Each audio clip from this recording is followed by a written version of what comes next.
Here to present the Disney Spirit Award, the Vice President of Disney Sports, Farron Kelly.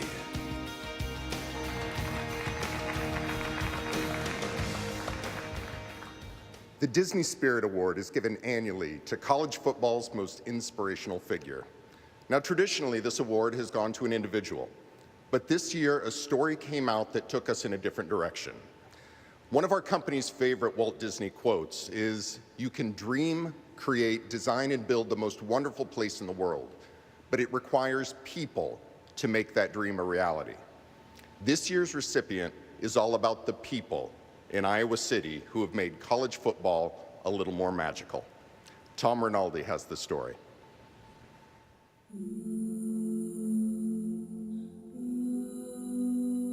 They came to the 12th floor for a gesture, or a motion, or a sign. But they received something more, a moment.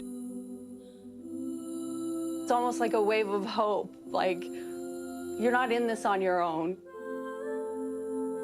It's a salute to those kids and to their parents and the family members. It just kind of brings it all home, what is important. It started September 2nd. It's time to start a new tradition here at Kinnick. And let's give a big Hawkeye wave to all the kids watching the game. A new tradition where Iowa fans at the end of the first quarter turn away from the field at Kinnick Stadium and wave to those watching from across the street. Patients looking down from the Stead Family Children's Hospital. One of the faces they might see in those windows was Daxon Phippen, 17 years old, fighting to recover from cranial surgery. Even during the whole surgery, I was super calm. I thought he's gonna go in, he's gonna come out. And then he came out and he couldn't dress, he couldn't get out of bed, he couldn't use his hands. And I had a lot of fear. A few days later, with Daxon now conscious but his recovery slow, he found motivation in thinking of the view from those windows. He was super discouraged that day. And then he looked out the window and he said, "At least Saturday's coming." And then he just snapped right out of it.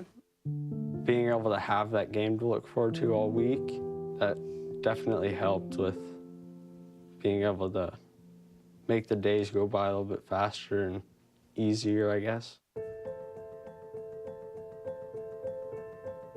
Do you see the letter I for Iowa? I-O-W-A. In another window, fans might have seen 4-year-old Sam Davidson and his mother Courtney. What they couldn't see was Sam's battle against a brain tumor and his cycles of chemotherapy. I don't think he understands the word cancer, and so we haven't really used that a whole lot. The chemotherapy is four or 5 days, and then we receive his stem cells. And then we recover, waiting for his blood counts to come up, and that's 4 cycles of that. All right, here we go. Oh, great job.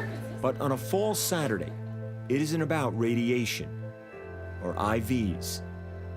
It's about celebration and anticipation. For all that he's endured and gone through, Sam wanted to find a spot right up front. It was pretty cool.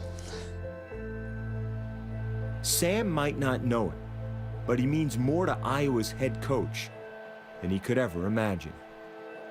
This is a tough subject for me. Nobody plans on a visit to the kids' hospital. It's just, it's not something you schedule or want to go through. The Ferentz family has been through it.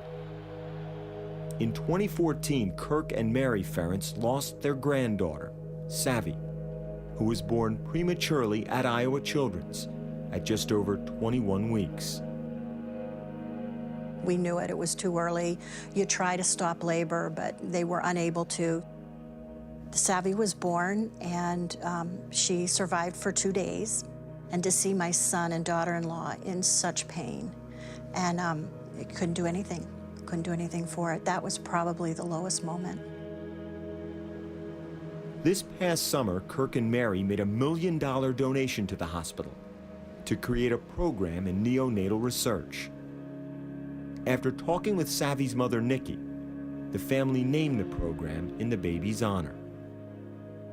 The next couple of questions, Kirk, are hard. Yep. Because they revolve around the origin of the donation. Yep.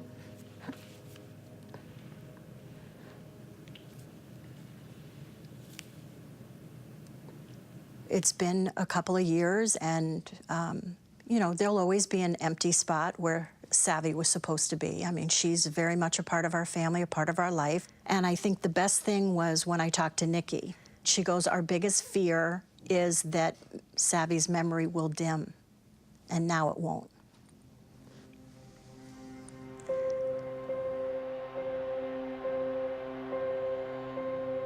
So, when 70,000 turn away from the field and toward the windows, when they raise their arms and move their hands, it's a moment, and it means more than we know.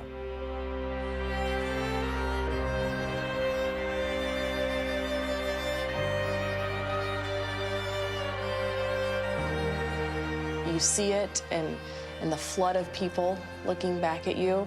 It was more emotional than anything, realizing that they were thinking about us. To me, it's just such a nice way for 70,000 people to recognize some really special people. The real heroes are up there. It's more than just a wave. It's a lot more. It's life-changing for all of the patients here.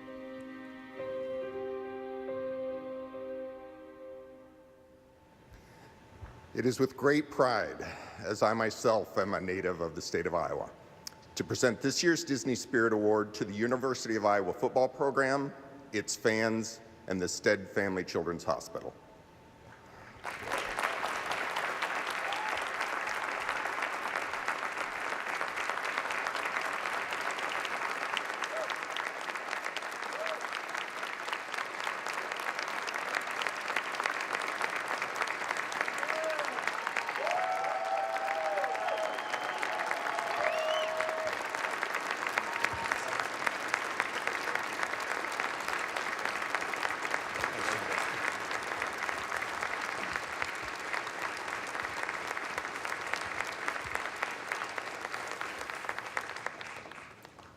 Coach Ferentz, Josh Jackson, and Caden Kelso. Josh, I'm going to begin with you. You're absorbed in a game. You're competing at the highest level. These handful of Saturdays are what you get for a year's worth of work. The first time the wave happened, what went through your mind? You know, it's a really remarkable situation that is going on up there, and being able to, play in front of the kids and just be a role model of them and just give them inspiration and hope is really what makes my Saturdays really great to play. Kirk, we spoke in the fall. We see your emotion then, and we see it now. Why? Well, this thing has just really been so neat and so it's unbelievable. I think probably the best thing, it's really organic. Just the hospital opened up last winter, right next to the stadium. A mother of three, Krista Young in Anita, Iowa, came up with the idea in May, and this thing has just grown into an unbelievable tradition. So I think the best thing as a coach, it just reminds all of us involved in college football how fortunate we are, not special. And the special people are really people like this young man right here, Caden, their families, all the people that work to help them so much, the nurses, doctors, everybody at the hospital, not only ours, but children's hospitals all over the world. Been a great benefactor yourself and your wife, Mary, and others have now followed suit since the tradition happened. Caden Kelso, a perspective that none of us can really share. You were being treated at Iowa Children's for a tumor in your lung. How long were you there? 17 days exactly. When you were there, what was your fear? I never really had the concept in my mind of dying, so that wasn't my fear. My fear was just that the surgery could go bad and I could end up there for a little bit more longer than I already was. The first time you went to the windows on a Saturday, what did you see? I just saw everybody up there appreciating us and looking at all the patients around, waving at us, and it was amazing. Perhaps more amazing, let people know, what news did you get after the surgery? That I was cancer-free.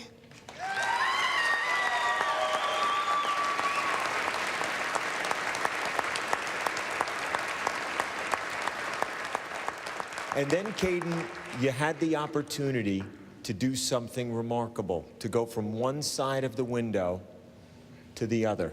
You went to an Iowa game. I could see even in your face right now. What did the experience mean at the end of the first quarter?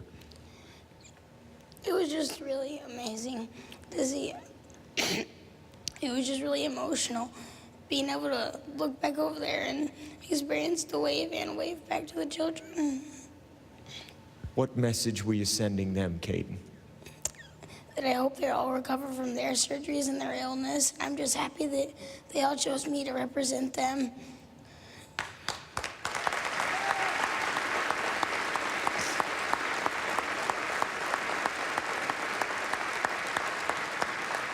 At Stead Family Children's Hospital, they are watching us right now. So if you would indulge us, on behalf of the four of us here, we're going to swing the camera around.